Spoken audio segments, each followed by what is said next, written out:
Why do some orthotic knee joints do have a posterior offset? And why does this little change influence the characteristics of the KAFO so much? In the next 3 minutes you will have completely understood why this is so important to know and how to use this to your advantage.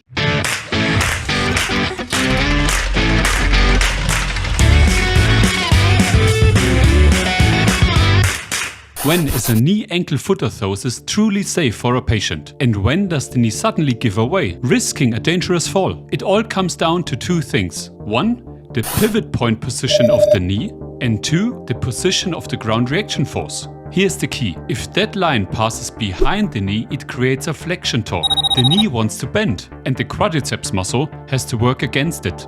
If it passes in front of the knee, it creates an extension torque, pushing the knee straight and locking it in place. But what happens when the knee extensor muscles are partially paralyzed? The patient can't fully resist that flexion torque, and that's where it gets dangerous. Let's look at this KAFO. Here's the patient's natural knee pivot point. Here's the KAFO's mechanical knee joint. We divide the standing posture into two zones.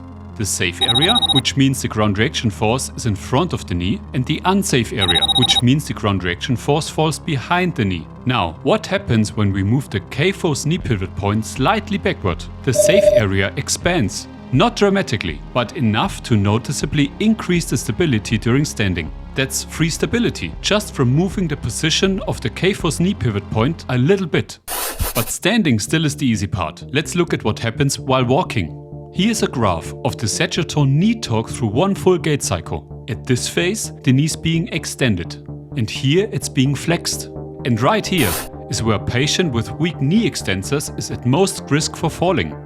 Now, when we shift the mechanical knee pivot point posteriorly, the torque graph shifts too, which means the danger phase becomes shorter and the maximum flexion torque is lower. Not gone, but reduced. This means less load on the quadriceps muscle during level walking. Walking downhill is a different story. Walking downhill increases the flexion torque on the knee immensely, often beyond what a weakened quadriceps muscle can control, and also often beyond the capacities of a posterior shifted knee joint. That's where modern microprocessor controlled knee joints shine. They can secure the knee regardless of the slope and allow for knee flexion every time. So please be very careful.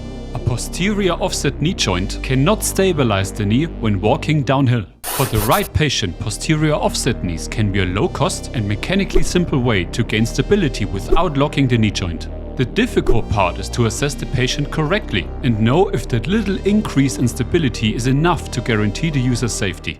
So, if you want to further level up your understanding of ankle-foot orthoses and the biomechanics behind that, click here for the next video.